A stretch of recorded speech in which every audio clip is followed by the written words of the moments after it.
Today on Land Beat, we're going to show you a before and after as we bounce from late March, post-prescribed fire, to middle of June, lots of green groceries.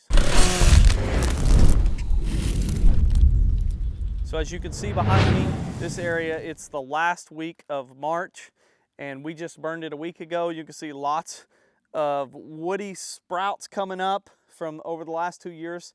Last fire, we've set it back with prescribed fire a week ago. Now you can see all the black ash from the fire. But we're gonna, next time you see us, you're gonna see us standing here in June, in the middle of growing season. You'll see just how much stuff is growing, flowering, providing food and cover for lots of wildlife. So we're back 6.5 months later. Huge difference between what it looked like when you last saw us. So we TSI'd it and we burned it, and now we've let life happen. And you can see now we have a long list of plants that are growing here that are providing forage or cover for whitetail deer, wild turkeys, quail, all kinds of non-game species, all kinds of bugs. This is what happens when you open up a canopy and let life happen and you control your invasives. So we have just a tremendous amount of growth. And this is just one of the, I mean, if you can't see the difference now, I don't know how to help you. We are opening up canopy and letting fire go through and see what happens. And so we're gonna take a walk. The last time you saw us walking through here, it resembled the surface of the moon. Just charred ground with some trees. And so now we're gonna walk and we're gonna list off all the species that blew up in this 6 months. So we've got little blue stem back here behind us, which looks, I mean, look at this. This is little blue stem and it's almost 6 foot tall. Nice, bushy. I mean, if a quail was looking for a nest, here we go. We've got one of our bush clovers, our native bush clovers. Of course, I think I listed these off. Dead sassafras, dead hickory, dead oak or dying oak, and a dead hickory over here. Then we've got all of our just plethora of native. Here's one of our native sunflowers, maybe woodland sunflower. We've got one of our native shrubs, which is hazelnut. That looks great. I don't see any actual nuts forming on this one right here, but I have seen it on others. Of course, bush clover. All these sunflowers are standing right now. One of our mountain mints. This is a really cool species right here. Rattlesnake master. And rattlesnake master is one of the species that was used historically for creating shoes or moccasins out of vegetation. They also used it for ropes. A really cool species that has now kind of created this whole colony right here. This looks almost like a deer bed right here in this little spot right next to this sprout.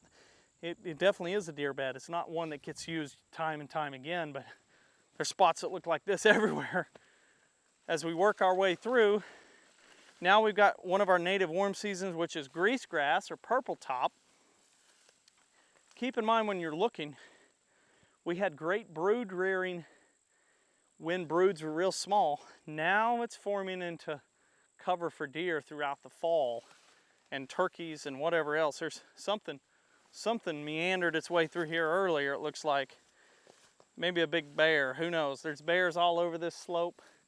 Of course, we have still more woodland sunflower. You've got pokeweed, we've got brown-eyed Susan, black-eyed Susan that's already matured. We've got our dead and dying trees above. So much more sunlight now when you look up compared to what it was a year ago.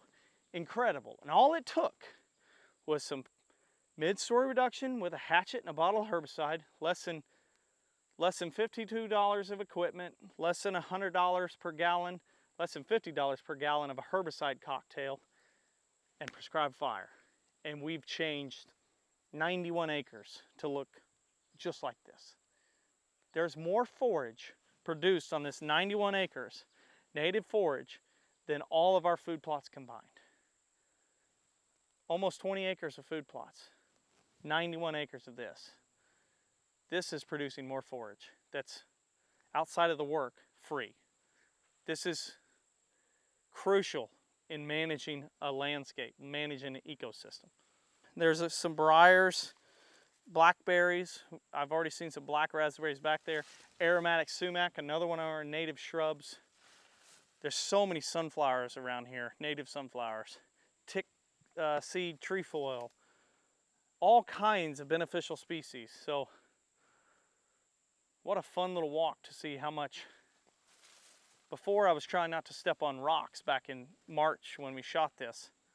Not to step on rocks that were gonna roll. Now I'm trying not to step in briars or get tripped up in vegetation just because sunlight.